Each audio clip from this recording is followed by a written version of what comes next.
Before loading your ingredients, place the blade onto the pin at the center of the jar. First, load your ice or frozen ingredients. Then add fresh fruits and vegetables. Next, add leafy greens and herbs.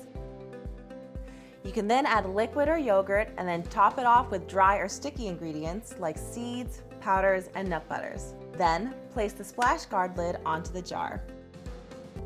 Once you put the power pot on the splash guard lid, you're ready to blend.